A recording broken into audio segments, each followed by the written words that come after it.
Então, nós vamos iniciar a segunda parte da nossa revisão, trazendo o conceito de historicidade, de subjetividade, do psiquismo dentro da psicologia sociohistórica. E eu trago para vocês, então, para iniciarmos, algumas imagens aqui que trazem um pouquinho sobre o conceito de infância.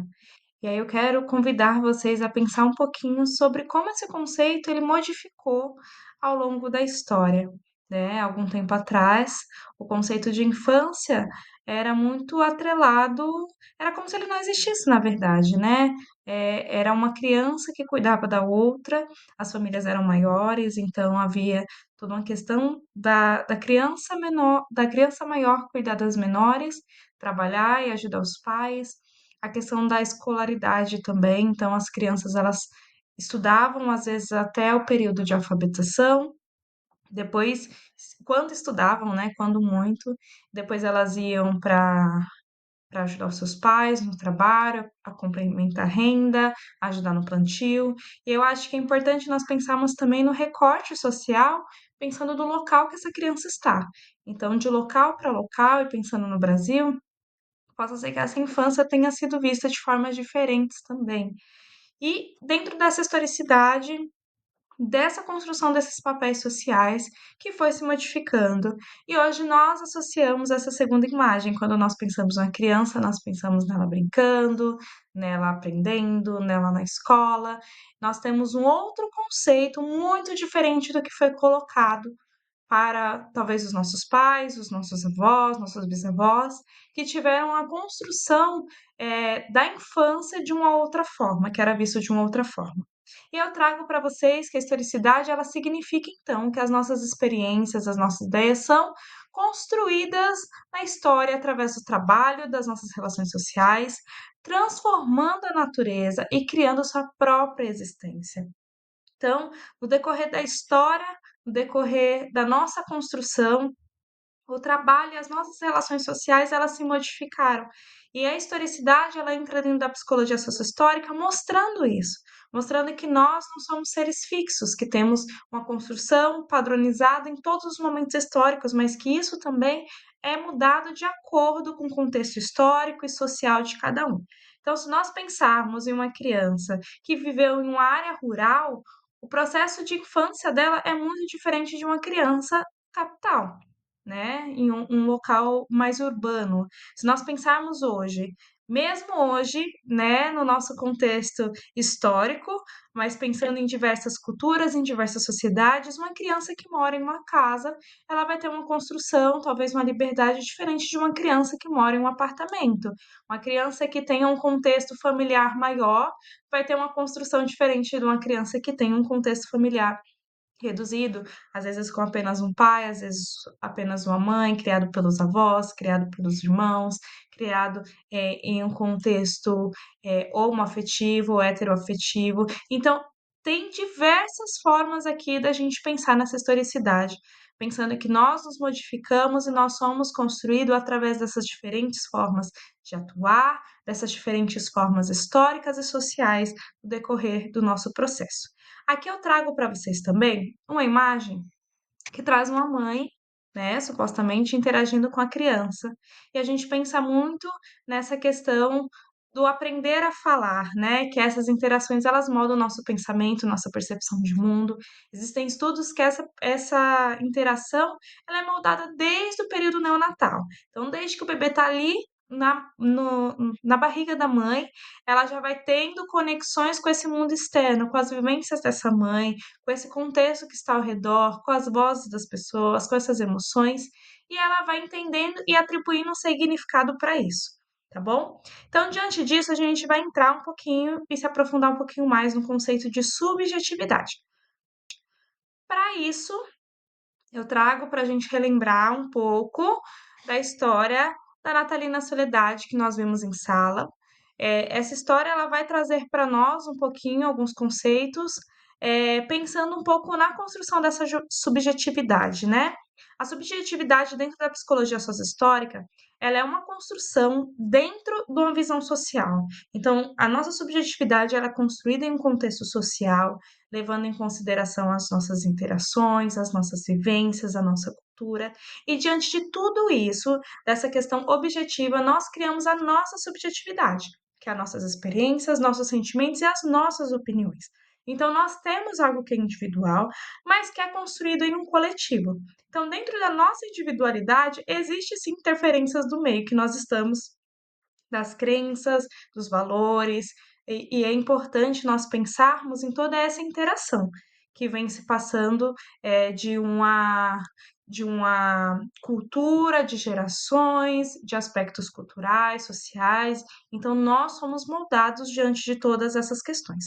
Quando a gente traz a história da Natalina Soledade, nós pensamos também no conceito de dialética quando nós pensamos no nome dela, né? Então, a Natalina, só relembrando para quem não conhece, é uma história do livro Em Submissas Lágrimas de Mulheres, da Conceição Evaristo, que traz uma mulher que tinha como nome Trossoleia Silveira, né, que foi dado pelo pai dela, porque o avô tinha tido apenas filhos homens, o pai tinha tido filhos homens, ele tinha tido, se eu não me engano, 6 filhos homens, ela era a sétima filha e ela nasceu mulher. E o pai entendeu que isso foi um fracasso, né? Porque como assim? Eu tive uma filha mulher, sendo que a minha geração inteira foi construída de eh, filhos homens, né? Então eu acabei, essa criança não é minha e tem toda essa questão. E aí o pai atribui esse nome, que é concordado pela mãe, em que ela passa todo esse tempo se desenvolvendo, e era uma filha que mais tinha aspectos parecidos com os pais, que super se desenvolveu, mas que houve essa rejeição desde o período ali do nascimento pela sua questão de gênero. E a gente traz a questão da historicidade pensando também numa visão machista, uma visão entendendo que eh, a questão de ter uma filha mulher era sinônimo de uma fraqueza masculina, né? Que tinha muito nos tempos antigos. E a Natalina, né? A Trussoleia, na época, ela vem vivendo com isso, ela percebe várias rejeições, ela percebe isso fortemente e ela decide, então, mudar de nome. Durante um período, ela afirma e pede para que as pessoas chamem ela pelo nome que foi dado. Mas dentro da subjetividade dela, vai tendo esse dilema, né? Essa dialética de entender toda a rejeição e como que eu faço para me rebatizar, para colocar o nome, para trazer um novo significado. E diante disso, ela traz o nome Natalina Soledade, que ela vai, enfim, mudar de nome quando os pais falecem, e ela traz o Natalina Soledade com um nome muito simbólico, que traz tanto a questão do nascimento como a questão da solidão, que foi algo que a gente discutiu um pouco também na nossa aula com a contribuição de outros estudantes. A questão do nascimento vem muito desse despertar para o novo, de querer ser uma nova pessoa, de atribuir novos significados para a sua existência, mas a solidão também trazendo uma questão da objetividade. Então, embora a sua subjetividade trouxesse uma experiência nova, sentimentos e opiniões de que ela tinha sim a oportunidade de ser uma pessoa diferente, de atribuir novos significados, a sua objetividade trazia para ela. Você nasceu em um contexto de discriminação, de preconceitos, né? Você veio de um lar que teve uma rejeição muito forte e que isso, de alguma forma, ainda assim vai afetar na sua história. E que foi isso também que fez com que você mudasse, que você entendesse e atribuísse novos significados para sua vida, né? Então é importante nós entendermos que a questão da subjetividade, ela existiu a individualidade na Natalina, mas que todo momento ela foi permeada pelo contexto objetivo também, pelo que estava em torno dela, pelo contexto social, pelo contexto das tradições, pelos valores, e é importante nós pensarmos nisso também. Então, nós vamos entendendo aqui a subjetividade como uma construção individual do mundo simbólico, que é social. Esse mundo ele é social e aí eu trago uma construção desse simbolismo de uma forma individual, a leitura que eu tenho desse mundo que me cerca, né? Ele não é algo inato, não é como se fosse uma semente em que eu vou plantar em um local e eu vou entender que dessa semente vai nascer, vou colocar da época que a gente está, então um ipê, e que esse P vai ser grande, ele vai ser florido. A psicologia sociohistórica ela vai ter uma outra visão. ela vai entender que esse P ele vai depender do solo, ele vai depender, essa semente ela vai depender do solo, vai depender do clima, ela vai depender das interações que ela tem com as outras árvores que estão ao redor, com a quantidade de água que vai ser dosada, o cuidado que ela vai ter. Então, é importante, assim como a psicologia sócio, assim como essa analogia da semente, nós pensarmos em todo um contexto que existe por trás disso, que vai sim ser definitiva no processo de ser transformadora ou não. Então, essa semente, ela pode vingar talvez em um terreno mais quente e um terreno mais chuvoso, né, uma temperatura mais fria, mas a qualidade dessa árvore, a forma que ela vai se construir, pode ser diferente, porque o clima, o meio que ela está é diferente. E quando nós trazemos isso para as pessoas, é importante nós pensarmos, então, as interações que essa pessoa vai ter, na questão social que ela vai ter, nas possibilidades, de afeto, de convívio, nas questões, socio-interacionistas, nas questões políticas, de oportunidade, porque isso sim também vai ser definitivo para moldar quem é essa pessoa no mundo e a forma com que ela vai se entender no mundo também, né. Diferente das visões modernistas que pensava que tinha um olhar mais individualista para o sujeito. Então, entendia-se que esse sujeito, ele era individual, que esse sujeito era independente, e por isso havia o psiquismo dele, que era algo a parte desse contexto social, que era parte dessa questão histórica. E quando nós trazemos aqui na psicologia sociohistórica, nós entendemos um contexto muito diferente, muito mais abrangente da construção da subjetividade desse sujeito.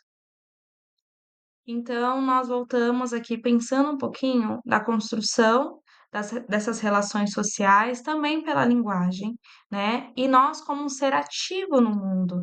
Então, para além dessas interações sociais, nós também temos a possibilidade de mudarmos o meio que nós estamos. Assim como o meio ele nos muda, o meio nos influencia e nos transforma, nós somos um ser ativo e nós podemos mudar o mundo também. Vygotsky ele traz um paralelo pensando nessa subjetividade. Vygotsky é um dos autores também que vem trazendo como base para a psicologia sociohistórica, e ele traz a história de um pai, né, que faz uso de substâncias psicoativas e traz a questão de vários filhos que esse pai tem. Então, a objetividade é o quê?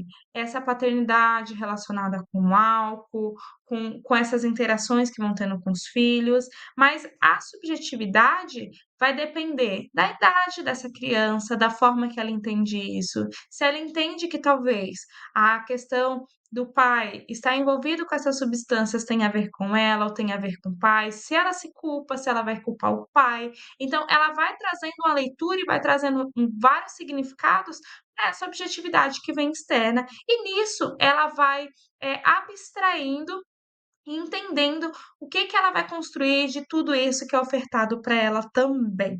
Eu trago então para nós continuarmos um conceito aqui. Trago o conceito de subjetividade social, trazida por Alexandre Luria, que também é um dos teóricos que pressupõe a psicologia socio-histórica. E Alexandre Luria, psicólogo e especialista em psicologia do desenvolvimento, um dos responsáveis também pela neuropsicologia, ele traz que o ser humano adquire as suas capacidades, especificamente humanas, através da apropriação da experiência histórica e social transmitida de geração em geração.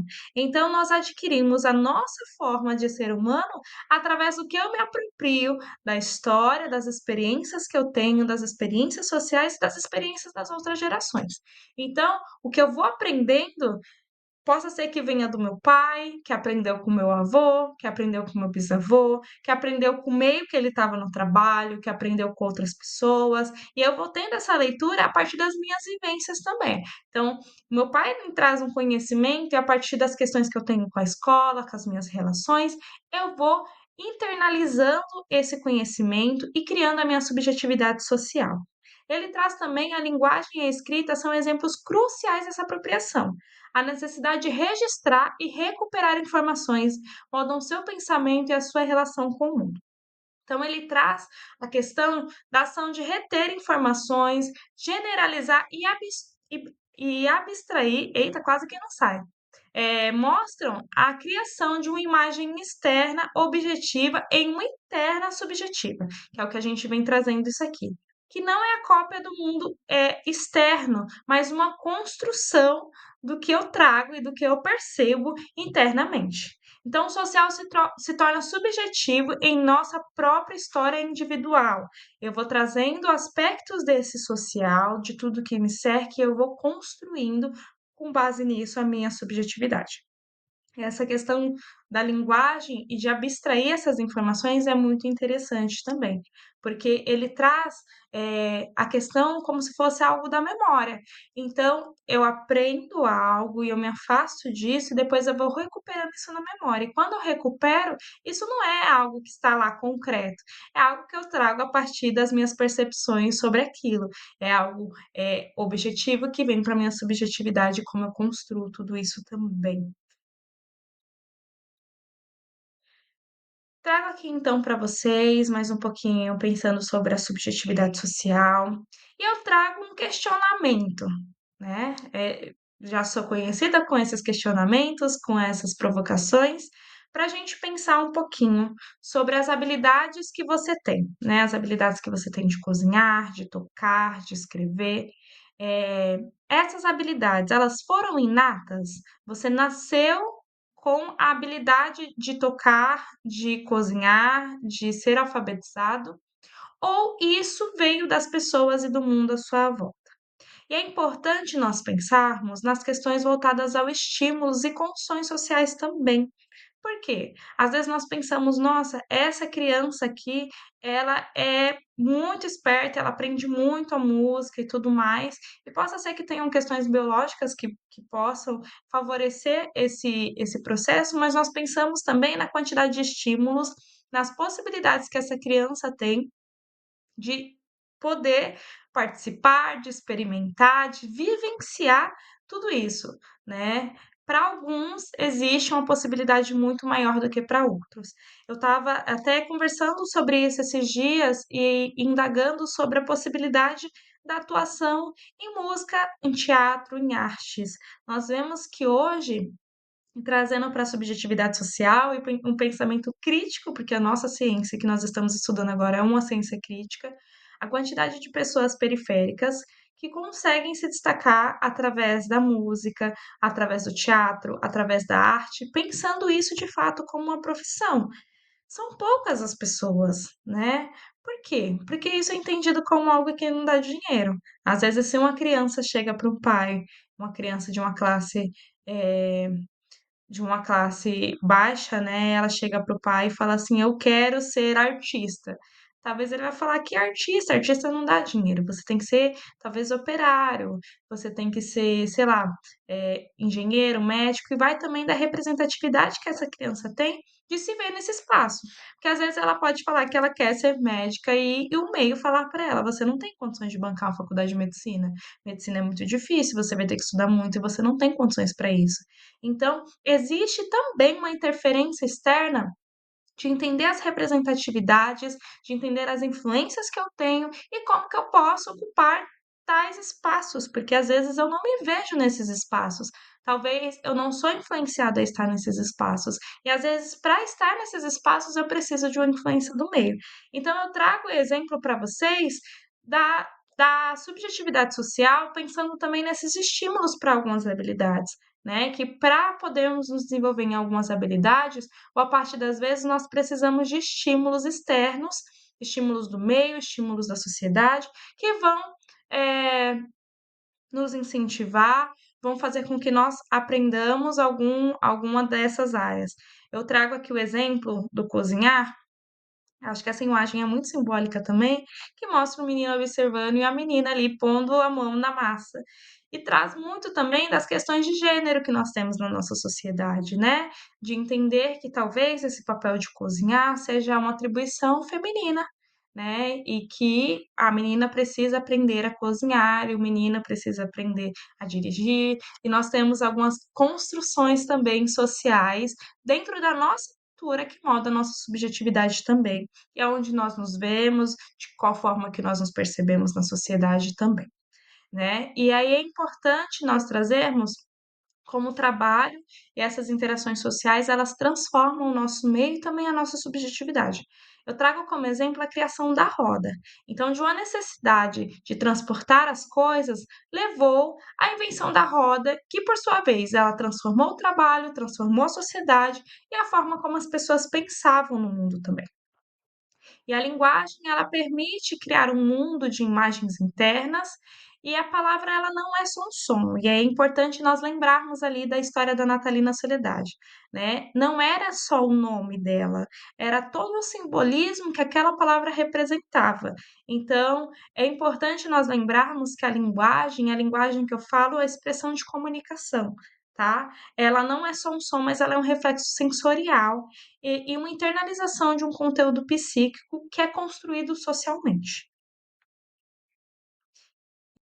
E aí, passando aqui para o nosso próximo slide, eu trago essa imagem que ela mostra um pouco da mistura de cores.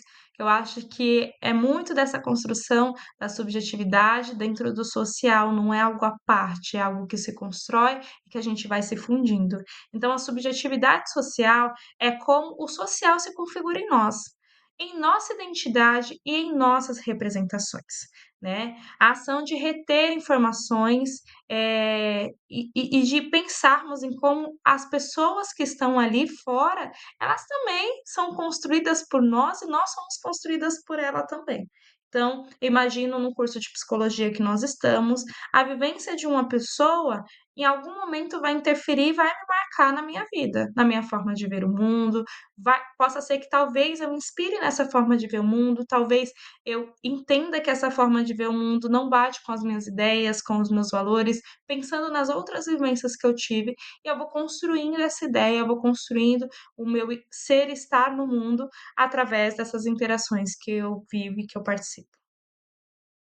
Trago para vocês então, a história de Joana, que é uma mulher afrodescendente que sofreu discriminação no trabalho e, ao invés de focar apenas nas suas experiências individuais, a psicologia sócio-histórica ela localizará a sua história no coletivo e no histórico escravocrata no Brasil, fazendo com que ela compreenda as conexões e ressignifique sua história pessoal dentro de uma história coletiva.